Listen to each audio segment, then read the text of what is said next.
বিক্ষোভে উত্তাল কলকাতার আরজিকর মেডিকেল কলেজ হাসপাতাল প্রাঙ্গণ।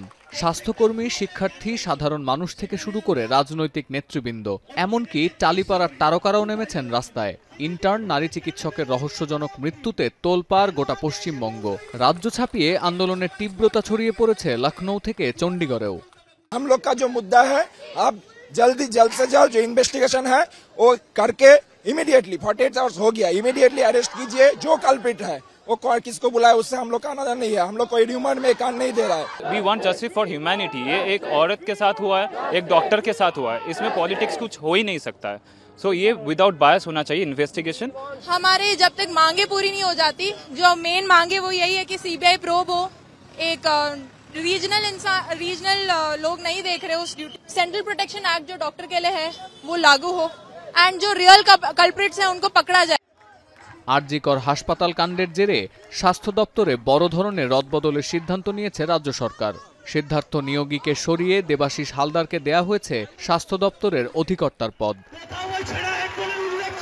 এর আগে নারী চিকিৎসকদের বাড়ি পরিদর্শন শেষে আরজিকরের মেডিসিন বিভাগের প্রধানকে সরিয়ে দেওয়ার আশ্বাস দেন পশ্চিমবঙ্গের মুখ্যমন্ত্রী মমতা বন্দ্যোপাধ্যায়।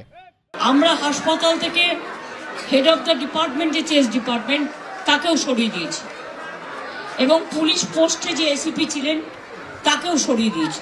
ফরেন্সিক ডিপার্টমেন্ট থেকে শুরু করে সবাইকেই ইনভলভ করা হয়েছে যাতে খুনি গ্রেপ্তার হয় এবং দোষীরা শাস্তি পায়।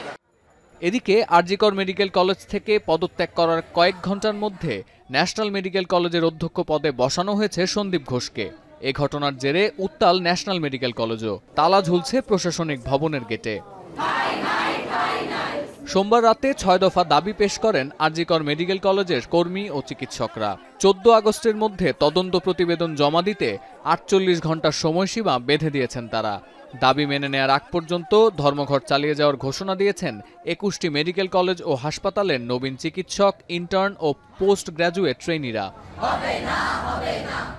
ঘটনার তদন্তে সোমবার রাতে জুনিয়র চিকিৎসক ও ট্রেইনি সহ মোট 7 জনকে জিজ্ঞাসাবাদ করেছে পুলিশ।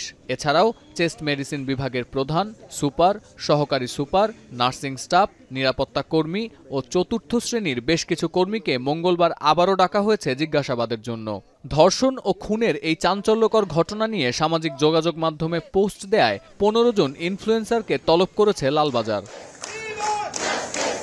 এদিকে এ ঘটনায় জড়িত সন্দেহে আটক সঞ্জয় রায়ের সাথে হাসপাতালের কোনো কর্মকর্তার যোগসাজশ ছিল কিনা সেটিও খতিয়ে দেখছে পুলিশ। ঘটনার সাথে জড়িত সন্দেহে 4 নবীন চিকিৎসককে সোমবার মধ্যরাত পর্যন্ত জিজ্ঞাসাবাদও করা হয়েছে। সূত্রের বরাত দিয়ে এবিপি আনন্দ বলছে, ঘটনার আগের দিন রাতে খাওয়ার সময় নিহত ওই নারী চিকিৎসকের সঙ্গে এই 4 জুনিয়র চিকিৎসককেও দেখা গেছে। সতীর্থ কর্মকার, এখন বিশ্ব।